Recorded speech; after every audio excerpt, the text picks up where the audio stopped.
ঢাকা বিশ্ববিদ্যালয় এদেশের সাধারণ মানুষের ঘাম আর ট্যাক্সের টাকায় গড়া এক পবিত্র বিদ্যাপীঠ। কোনো ব্যক্তি বা গোষ্ঠীর সম্পত্তি নয় এই প্রতিষ্ঠান। তবে বিগত 15 বছরে আমরা দেখেছি কিভাবে এই মহান শিক্ষালয়কে ফ্যাসিস্ট হাসিনা শাসনের একটি পলিটিক্যাল বর্ধিত শাখা বা এক্সটেন্ডেড উইং ও স্বৈরাচারের রক্ষা কবচ হিসেবে ব্যবহার করা হয়েছে। বিশেষ করে 2014 সালে কোনো যৌক্তিক একাডেমিক কারণ ছাড়াই হুট করে সেকেন্ড টাইম ভর্তি পরীক্ষা বন্ধ করা হয়েছিল একটি গভীর সুপরিকল্পিত রাজনৈতিক ষড়যন্ত্র। অনুসন্ধানে উঠে এসেছে তৎকালীন নীলদলের প্রভাবশালী শিক্ষকদের একটি বড় অংশ আওয়ামী নেতাদের মালিকানাধীন প্রাইভেট বিশ্ববিদ্যালয়গুলোতে উপদেষ্টা হিসেবে কাজ করতেন।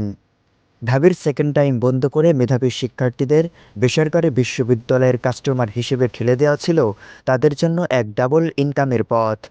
তৎকালীন শিক্ষামন্ত্রী ও ফ্যাসিস্ট প্রশাসনের সরাসরি লবিং এবং গোপনে তৈরি করা বিতর্কিত পলিটিক্যাল প্রোফাইলিং মিশন মেধাবী শিক্ষার্থীদের উচ্চশিক্ষার অধিকার কেড়ে নিতে সহায়ক ভূমিকা পালন করে।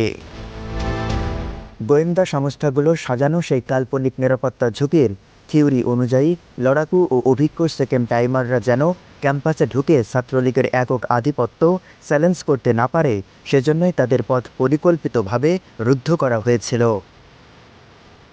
কিন্তু প্রশ্ন উঠেছে, সারা বিশ্বের নামিদামি বিশ্ববিদ্যালয়গুলোতে যেখানে সেকেন্ড টাইম একটি বৈশ্বিক স্ট্যান্ডার্ড, এমনকি বাংলাদেশের স্বায়ত্তশাসিত বিশ্ববিদ্যালয়গুলো যেমন রাজশাহী, চট্টগ্রাম, জাহাঙ্গীরনগর ও সকল মেডিকেল কলেজে যেখানে সেকেন্ড টাইমাররা মেধার স্বাক্ষর রাখছে, তবে ঢাকা বিশ্ববিদ্যালয়ে কেন এই বৈষম্যের দেয়াল?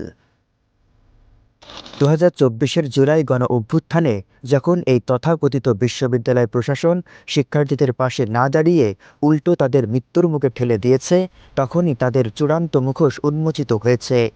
স্বৈরাচারের পতন ঘটলেও তাদের তৈরি করা সেই একাডেমিক মাফিয়া তন্ত্র এখনও কেন বহাল তবিয়াতে থাকবে, আজ সেই উত্তর খোঁজার সময় এসেছে।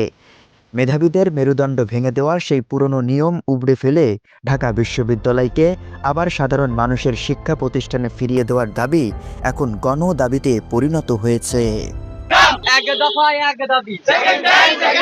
এই যে দাবিটি ব্যক্তিগতভাবে যদি আমাকে জিজ্ঞাসা করা হয়, এটি ন্যায্য দাবি। বিশ্ববিদ্যালয়